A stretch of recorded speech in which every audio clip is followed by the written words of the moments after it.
여러분, 혹시 조선시대 궁궐에서 가장 힘들었던 직업이 무엇이었을지 생각해 보신 적 있으신가요? 왕을 호위하는 무관일까요? 아니면 새벽부터 밤까지 일했던 궁녀들일까요? 오늘 제가 들려드릴 이야기는 조선 역사에서 거의 언급조차 되지 않았던 그야말로 극한의 직업을 가졌던 사람들에 관한 것입니다.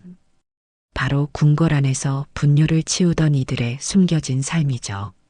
지금부터 들려드릴 이야기는 역사 기록과 다양한 해석을 바탕으로 재구성한 이야기 형식의 콘텐츠입니다.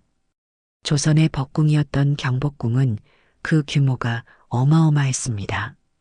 동서로 약 500m, 남북으로 약 760m에 달하는 거대한 공간 안에 수백 채의 건물이 빼곡히 들어져 있었죠.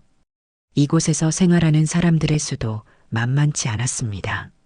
왕과 왕비를 비롯한 왕실 가족들, 500명이 넘는 궁녀들, 내시들, 그리고 궁을 지키는 군인들까지 합치면 하루에도 수백 명에서 1000명이 넘는 인원이 궁궐 안에서 먹고 자고 생활했습니다. 그런데 여기서 한 가지 의문이 생기지 않으십니까? 이렇게 많은 사람들이 모여 사는 곳에서 가장 기본적인 생리 현상은 어떻게 해결했을까요? 현대처럼 수세식 화장실이 있었던 것도 아니고 하수도 시설이 완비된 것도 아니었습니다. 당연히 누군가는 그 뒤처리를 해야만 했겠죠. 조선시대 궁궐의 화장실 시스템을 이해하려면 먼저 신분에 따른 용변 처리 방식의 차이를 알아야 합니다. 놀랍게도 조선의 왕과 왕비가 거처하던 내전, 그러니까 침정과 같은 핵심 공간에는 화장실 자체가 존재하지 않았습니다. 지존의 몸으로 직접 화장실까지 걸어가 용변을 보는 것은 왕실의 채통에 맞지 않는다고 여겼기 때문이죠. 그렇다면 왕은 어떻게 생리 현상을 해결했을까요? 여기서 등장하는 것이 바로 매화틀입니다. 매화틀은 왕 전용 이동식 변기로 나무로 정교하게 제작된 틀 위에 비단을 씌우고 그 안에 도자기로 만든 용기를 넣어 사용했습니다. 이름의 유래가 참 재미있는데요. 매는 대변을, 우는 소변을 의미해서 원래는 매우틀이라 불렸다가 나중에 매화틀로 바뀌었다고 합니다. 왕의 배설물에서 매화 향기가 난다는 전설도 있었지만 물론 과학적 근거는 전혀 없습니다. 이 매화틀을 관리하고 왕의 용변을 시중드는 일은 세수관이라는 부서의 궁녀들이 담당했습니다. 세수관은 원래 세숫물과 목욕물을 담당하던 곳이었는데 내전 청소와 함께 요강이나 매화틀에 관련된 모든 업무도 맡았죠. 왕이 용변을 볼 때는 반드시 궁녀나 환관이 곁에서 지켜보아야 했습니다. 단순히 시중을 드는 것이 아니라 왕의 건강 상태를 확인하기 위해서였죠. 더 놀라운 사실은 그 다음입니다. 왕이 용변을 마치면 궁녀가 직접 뒤를 닦아드렸고 그 배설물은 고스란히 어이에게 전달되었습니다. 어이는 왕의 대소변 색깔, 냄새, 농도 등을 꼼꼼히 관찰하고 심지어 맛을 보기까지 했다고 전해집니다. 지금 생각하면 상상하기 어려운 일이지만 당시에는 이것이 왕의 건강을 지키는 중요한 의료 행위였던 것이죠. 자, 그럼 왕실 가족이 아닌 일반 궁인들은 어떻게 했을까요? 궁녀, 내시, 하급관리, 그리고 궁을 지키는 군인들 말입니다. 기록에 따르면 경복궁에는 총 75.5칸에 달하는 화장실이 곳곳에 설치되어 있었습니다. 궁궐지나 북궐도형 같은 문헌을 보면 이 화장실들의 위치가 상세히 나와 있는데 주로 사람들이 많이 모이는 경회로 남쪽의 권례각사나 동궁 권역에 집중되어 있었죠. 2021년 역사적으로 매우 중요한 발견이 있었습니다. 경복궁 동궁 남쪽 지역에서 조선시대 공중화장실 유구가 처음으로 발굴된 것이죠. 길이 약 10m, 너비 1.4m, 깊이 1.8m의 긴 직사각형 구덩이 형태였는데 놀라운 것은 이 화장실이 현대의 정화조와 유사한 구조를 갖추고 있었다는 점입니다. 물이 들어오는 입수구 1개와 오수가 배출되는 출수구 2개가 설치되어 있었죠. 전문가들의 분석에 따르면 이 화장실은 한 번에 최대 10명까지 동시에 사용할 수 있었고 하루에 약 150명 정도가 이용할 수 있는 규모였다고 합니다. 문헌 자료를 보면 45칸 규모의 각 칸마다 가림막을 두고 발판 2개를 놓아 2사람이 들어갈 수 있게 설계되었으며 변기 앞에는 옷을 여미는 별도 공간까지 마련되어 있었다고 하네요. 그런데 여기서 핵심적인 질문이 나옵니다. 이렇게 거대한 규모의 화장실에서 쏟아지는 분뇨는 누가 치웠을까요? 아무리 정화조 시스템이 있었다 해도 바닥에 쌓이는 침전물은 결국 사람 손으로 퍼내야 했습니다. 바로 이 일을 담당했던 사람들이 조선시대 최하층 노동자들이었습니다. 궁궐 내에서 분뇨를 치우는 일은 크게 2가지로 나눌 수 있었습니다. 첫 번째는 왕실 가족의 매화틀을 관리하는 일이었고, 2번째는 공중화장실의 분뇨를 수거하고 처리하는 일이었죠. 매화틀 관리는 앞서 말씀드린 것처럼 세수관 궁녀들이 담당했지만, 공중화장실 청소는 그보다 훨씬 더 천한 신분의 사람들이 맡았습니다. 조선시대에 분뇨를 전문적으로 수거하여 생계를 유지하는 사람들이 있었습니다. 이들은 도성 안의 뒷간에서 분뇨를 퍼서 도성 밖의 농경지에 거름으로 팔았죠. 연암 박지원의 소설 예덕선생전에는 이런 일을 하던 엄행수라는 인물이 등장합니다. 그는 백탑 동쪽에 살면서 날마다 마을 안의 분뇨를 치우는 일로 생계를 이었는데 박지원은 오히려 그의 삶에서 진정한 덕성을 발견했다고 기록했습니다. 궁궐 안에서의 분뇨 처리도 이와 비슷한 방식으로 이루어졌을 것으로 추정됩니다. 화장실 바닥에 쌓인 분뇨를 정기적으로 퍼내어 궁 밖으로 운반하는 일을 전담하는 인력이 있었을 테죠. 이들은 대부분 관노비이거나 신량역천 신분, 즉 법적으로는 양인이지만 천한 일을 하는 계층에 속했습니다. 그들의 하루는 새벽부터 시작되었을 것입니다. 아직 날이 밝기 전 궁인들이 활동을 시작하기 전에 화장실을 청소해야 했으니까요. 나무로 만든 큰 통에 분뇨를 퍼담고 지게나 수레에 실어 궁 밖으로 운반해야 했습니다. 여름철에는 상상을 초월하는 악취와 파리떼와 싸워야 했고 겨울에는 얼어붙은 오물을 깨가며 작업해야 했죠. 조선시대 법률에는 분뇨 처리와 관련된 흥미로운 조항이 있습니다. 재를 버리는 자는 곤장 30대에 처하고 똥을 버리는 자는 곤장 50대에 처한다는 내용이죠. 또한 길거리에 오물을 흘리는 자는 곤장 40대에 처한다는 규정도 있었습니다. 이것이 의미하는 바는 분명합니다. 분뇨를 운반하는 과정에서 조금이라도 흘리면 그 자체로 처벌 대상이 되었던 것이죠. 당시 분뇨 운반은 야간에는 금지되어 있었습니다. 밤에 분뇨를 운반하다가 흘리면 발견도 어렵고 악취가 퍼지기 때문이었죠. 그래서 작업은 주로 이른 새벽에 이루어졌습니다. 해가 뜨기 전에 운반을 시작해서 궁궐 사람들이 본격적으로 활동하기 전에 끝내야 했으니 그들의 고단함은 이루 말할 수 없었을 것입니다. 흥미로운 점은 조선시대의 분뇨가 단순한 폐기물이 아니라 귀중한 자원으로 여겨졌다는 사실입니다. 농촌에서는 인분이 최고의 비료였거든요. 실학자 박제가는 북하기에서 중국에서는 분뇨를 금처럼 아끼는데 조선에서는 하천에 아무렇게나 버린다고 개탄하기도 했습니다. 그만큼 농업사회에서 분뇨의 가치는 대단했죠. 그래서 궁궐에서 나오는 분뇨도 그냥 버려지지 않았습니다. 수거된 분뇨는 도성 밖의 농경지로 운반되어 거름으로 사용되었죠. 이 과정에서 분뇨 운반업자들은 농민들에게 적절한 대가를 받았습니다. 어떻게 보면 오늘날의 폐기물 수거업과 비슷한 시스템이 이미 조선시대에 작동하고 있었던 셈이죠. 하지만 도성 내의 분뇨 처리는 늘 골칫거리였습니다. 조선 후기로 갈수록 한양의 인구가 급증하면서 문제는 더욱 심각해졌죠.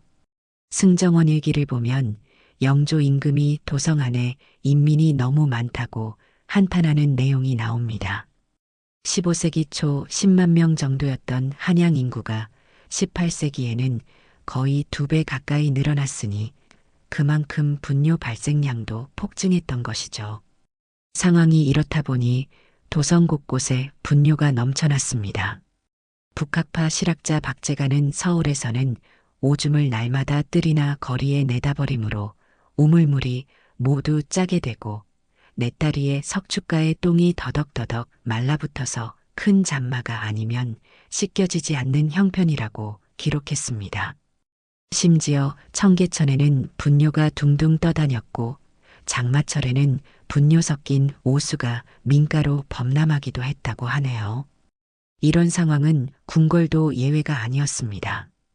지대가 낮은 자수궁 선왕의 후궁들이 기거하던 곳에는 장마철에 오물이 범람해 들어오기도 했다는 기록이 있습니다. 궁중에서조차 분뇨 문제로 골머리를 앓았던 것이죠. 이 문제를 해결하기 위해 영조는 1760년에 대규모 준천 공사를 시행했습니다. 청계천의 바닥을 깊게 파내어 물이 잘 흐르도록 한 것이죠. 하지만 이런 노력에도 불구하고 분뇨 오염 문제는 근본적으로 해결되지 못했습니다. 결국 개화기에 이르러서야 김옥균이 치도국이라는 기관을 설치하고 본격적인 위생개혁에 착수했지만 그마저도 갑신정변 실패 후 3개월 만에 폐지되고 말았죠. 다시 궁중 이야기로 돌아가 볼까요?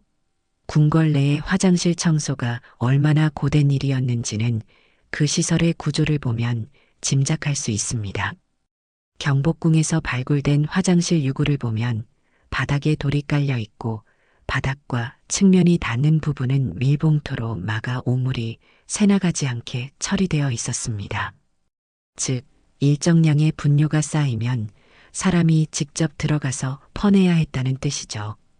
분뇨 구덩이의 깊이가 1.8m에 달했다는 점을 생각해 보세요. 사다리를 타고 내려가거나 밧줄에 의지해 구덩이 안으로 들어가야 했을 것입니다. 악취와 유의 가스 속에서 삽으로 오물을 퍼담아 밖으로 올려보내는 작업을 반복해야 했죠. 현대의 안전 장비도 없이 맨몸으로 이 일을 해냈던 사람들의 고통은 상상조차 하기 어렵습니다. 더구나 이 작업은 정기적으로 이루어져야 했습니다. 화장실이 가득 차면 사용할 수 없으니까요. 전문가들의 추정에 따르면 경복궁 규모의 화장실이라면 적어도 한 달에 한두 번은 대대적인 청소가 필요했을 것입니다. 그 외에도 매일 간단한 청소와 악취 제거를 위한 관리가 계속되어야 했죠. 조선시대의 뒤처리 도구도 살펴볼 필요가 있습니다. 현대의 화장지는 1980년대에야 널리 보급되었으니 조선시대에는 당연히 다른 방법을 사용했습니다. 일반적으로는 집, 나뭇잎, 헝겊 조각 등을 사용했고 양반가에서는 명주나 무명, 모시 조각을 쓰기도 했습니다. 고고학 발굴에서는 뒤처리용으로 사용된 것으로 보이는 반원형 나무 막대도 발견되었습니다. 궁중에서는 아마도 좀 더 고급스러운 재료를 사용했을 것으로 추정됩니다. 특히 왕실 가족의 경우에는 부드러운 천이나 솜을 사용했을 가능성이 높죠. 하지만 이런 뒤처리 재료들 역시 결국 분뇨와 함께 처리되어야 했으니 화장실 청소를 담당하는 이들의 부담은 그만큼 더 컸을 것입니다. 한편 왕의 건강관리 차원에서 분뇨는 매우 중요하게 다루어졌습니다. 어이들은 왕의 배설물을 통해 건강 상태를 진단했는데 이를 위해서는 분뇨가 깨끗하게 보관되어야 했죠. 매화틀 안의 용기는 매번 깨끗이 씻어 말려야 했고 용변 후에는 즉시 어이에게 전달해야 했습니다. 이 모든 과정을 담당하는 세수관 궁녀들의 업무는 결코 가벼운 것이 아니었습니다. 궁녀들 사이에서 세수관은 그다지 인기 있는 부서가 아니었던 것으로 보입니다. 궁녀들의 부서는 크게 지밀, 침방, 수방, 소주방 등으로 나뉘었는데 지밀이 왕의 가장 가까이에서 시중드는 핵심 부서였다면 세수관은 상대적으로 천한 일을 담당하는 곳으로 여겨졌죠. 그럼에도 불구하고 세수관 궁녀들은 내전에 직접 출입할 수 있었고 왕비가 외출할 때는 가마 옆에서 시위하는 역할까지 맡았습니다. 조선시대 신분제도를 이해하면 분뇨 처리업이 얼마나 천시되었는지 알 수 있습니다. 법적으로 조선의 신분은 양인과 천민으로 나뉘었지만 실제로는 그보다 훨씬 복잡했습니다. 양인 중에서도 신량역천이라 하여 법적 신분은 양인이지만 천한 일을 하는 계층이 있었죠. 여기에는 배를 젓는 조졸, 묘지기인 수능군, 어부인 생선간, 목축인인 목자간, 소금 굽는 염간, 도살업자인 화척 등이 포함되었습니다. 분뇨를 치우는 일은 이런 신량역천 업종 중에서도 가장 깊이 되는 일 중 하나였습니다. 단순히 일이 더럽고 힘들어서만이 아니었습니다. 유교 사회에서 인간의 배설물은 더러움과 부정의 상징이었고 이를 다루는 일은 곧 자신의 정결함을 포기하는 것과 같았기 때문이죠. 이런 관념 때문에 분뇨 처리업자들은 사회적으로 극도의 천대를 받았습니다. 그런데 여기서 재미있는 역설이 있습니다. 분뇨가 그토록 천시되면서도 동시에 귀중한 자원으로 여겨졌다는 점입니다. 동양에서 화장실은 서양과 달리 배설물을 모으기 위한 공간이었습니다. 똥을 모아 비료로 쓰거나 심지어 약으로 쓰기도 했죠. 중국의 의서에는 분뇨를 짜서 환자에게 먹이면 병이 낫는다는 기록도 있고 말린 똥을 태워 만든 현청이라는 약이 죽어가는 사람도 살릴 수 있다고 믿기도 했습니다. 조선에서도 비슷한 인식이 있었습니다. 인부는 최고의 비료였고 이를 확보하기 위한 경쟁도 있었죠. 농민들은 도성에서 분뇨를 가져오기 위해 분뇨 운반업자들에게 대가를 지불했습니다. 어떻게 보면 분뇨 운반업은 천한 일이면서도 나름의 경제적 가치를 가진 직업이었던 셈입니다. 박지원이 예덕선생전에서 엄행수를 예덕선생이라 존칭한 것도 이런 맥락에서 이해할 수 있습니다. 예는 더럽다는 뜻이고 덕은 덕이라는 뜻이니 직역하면 더러운 덕을 가진 선생이 됩니다. 언뜻 모순되어 보이지만 박지원은 바로 이 역사를 통해 진정한 덕이 무엇인지 묻고 있었던 것이죠. 엄행수는 자기 분수를 알고 욕심내지 않으며 자신의 일에 최선을 다하는 인물이었습니다. 박지원은 이런 삶의 태도에서 오히려 양반들이 배워야 할 청렴함을 발견했습니다. 당시 양반 사회의 허위의식과 이기심을 날카롭게 비판하는 동시에 가장 천시받던 직업을 가진 사람에게서 진정한 인간의 덕성을 찾아낸 것이죠. 이제 다시 궁궐로 돌아가 봅시다. 조선시대 궁궐의 화장실 시스템이 당시로서는 꽤 발달했다는 사실은 2021년 경복궁 발굴로 더욱 명확해졌습니다. 발굴된 화장실 유구는 현대식 정화조와 유사한 구조를 갖추고 있었는데요. 물을 유입시켜 분뇨의 발효를 촉진하고 부피를 줄인 뒤 오수를 배출하는 시스템이었습니다. 전문가들에 따르면 이런 방식의 정화조는 당시로서는 세계적으로도 매우 앞선 것이었습니다. 17세기까지 유럽의 궁전과 성에는 제대로 된 화장실조차 없었고 유럽과 일본에서 분뇨 처리 시설이 정착된 것은 19세기 말에 이르러서였거든요. 중국에서는 집집마다 분뇨를 저장하는 대형 나무통이 있었다고만 전해질 뿐 자세한 처리 방식은 알려져 있지 않습니다. 그러나 아무리 발달한 시스템이라 해도 결국 최종 처리는 사람의 손을 거쳐야 했습니다. 정화조 바닥에 쌓인 침전물은 정기적으로 퍼내야 했고 출수구가 막히면 수리해야 했으며 악취를 줄이기 위한 관리도 계속되어야 했죠. 이 모든 일을 묵묵히 해낸 사람들이 있었기에 궁궐의 위엄과 청결함이 유지될 수 있었던 것입니다. 조선시대의 분뇨 처리 시스템을 연구하다 보면 당시 사람들의 위생관념이 오늘날과 얼마나 달랐는지도 알 수 있습니다. 현대인의 관점에서는 상상하기 어려운 일들이 당시에는 일상이었습니다. 예를 들어 화장지 대신 나무 막대를 사용하고 그것을 물에 씻어 재사용했다거나 분뇨를 약으로 쓰기 위해 보관했다거나 하는 일들 말이죠. 하지만 동시에 그들 나름의 위생관리 시스템도 있었습니다. 궁궐에서 화장실을 궁궐 중심부가 아닌 주변부에 배치한 것, 정화조 시스템을 통해 악취를 줄이려 한 것, 분뇨 운반에 엄격한 규정을 둔 것 등은 모두 당시 나름의 위생관념을 보여주는 증거입니다. 그럼에도 불구하고 조선 후기의 한양은 분뇨 문제로 심각한 환경오염을 겪었습니다. 경복궁 담장, 광화문 광장, 시청사 부근, 종묘 광장 등 서울 주요 지점의 조선시대 지층에서는 회충, 편충 등의 기생충 알이 높은 비율로 발견되었습니다.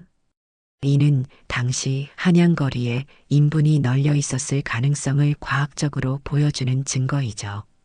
기생충 알은 주로 인분으로 배출된 뒤 채소 등의 먹거리에 섞여 다시 사람 입으로 들어가는 방식으로 감염됩니다. 20세기 초까지도 중국 주민의 90% 정도가 기생충에 감염되어 있었다는 기록이 있을 정도로 인분을 비료로 사용하는 동아시아 사회에서 기생충 감염은 피할 수 없는 문제였습니다. 조선시대 사대부들의 분뇨에 대한 이중적 태도도 주목할 만합니다. 밖으로는 농업 생산성 향상을 위해 분뇨의 활용을 권장하면서도 안으로는 유교적 금욕주의에 따라 배설 행위 자체를 천시했죠. 사람의 기본적인 욕구에 대한 절제와 금욕을 최고선으로 여겼던 유교 문화의 영향으로 분뇨와 측간에는 관심조차 두지 않았던 것입니다. 이런 이중성이 결국 도성의 심각한 환경오염으로 이어졌다고 볼 수 있습니다. 자, 여기서 한 가지 질문을 던져봅니다. 오늘날 우리 사회에서 가장 기피되는 직업은 무엇일까요? 청소부, 환경미화원, 하수도 관리인. 아마 이런 직업들이 떠오르실 겁니다. 이들 역시 조선시대의 분뇨 운반업자들처럼 사회에 꼭 필요한 일을 하면서도 제대로 된 대우를 받지 못하는 경우가 많죠. 박지원이 예덕선생전을 통해 던졌던 메시지는 200년이 지난 오늘날에도 여전히 유효합니다. 어떤 일이 천하다거나 귀하다는 것은 결국 그 일을 보는 시각의 문제입니다. 가장 더럽고 힘든 일을 맡아 묵묵히 해내는 사람들이야말로 사회를 지탱하는 기둥인데 우리는 그들에게 충분한 존경을 표하고 있는 걸까요? 조선시대 궁궐의 화장실을 청소했던 사람들은 역사 기록에 이름 한 줄 남기지 못했습니다. 그들이 어떤 얼굴을 하고 있었는지, 어떤 삶을 살았는지, 무슨 생각을 했는지 우리는 알 수 없습니다. 하지만 분명한 것은 그들이 없었다면 찬란한 조선 왕조의 궁궐도 악취나는 폐허에 불과했을 것이라는 사실입니다. 오늘날 우리가 깨끗한 화장실을 당연하게 사용할 수 있는 것은 수많은 사람들의 노력 덕분입니다. 하수도를 건설하고 관리하는 사람들, 화장실을 청소하는 사람들, 폐기물을 처리하는 사람들. 그들의 노동이 없다면 현대 문명도 유지될 수 없습니다. 조선시대 궁궐의 분뇨 처리업자들이 그랬던 것처럼 말이죠. 역사를 공부하다 보면 왕과 왕비, 영웅과 위인들의 이야기만 눈에 들어오기 쉽습니다. 하지만 역사의 진짜 주인공은 이름 없이 묵묵히 자기 일을 해낸 수많은 민초들이 아닐까요? 궁궐의 화장실을 청소하고 분뇨를 운반하고 거름을 만들어 농사를 지었던 그 사람들 말입니다. 조선시대 궁중 화장실 청소라는 극한 직업의 이야기를 마무리하면서 저는 박지원의 한마디를 다시 한번 되새기고 싶습니다. 엄행수의 삶에서 진정한 덕성을 본다. 가장 낮은 곳에서 가장 힘든 일을 하면서도 자기 분수를 지키고 성실하게 살아가는 삶, 그것이야말로 진정한 덕이 아닐까요? 본 콘텐츠는 역사적 사실을 단정하거나 주장하기 위한 목적이 아닌 이해를 돕기 위한 이야기 콘텐츠입니다. 오늘도 영상을 끝까지 시청해 주신 여러분께 진심으로 감사드립니다. 이렇게 잘 알려지지 않은 역사 속 이야기들을 앞으로도 계속 들려드리겠습니다. 구독과 좋아요, 알림 설정으로 다음 이야기도 기대해 주세요.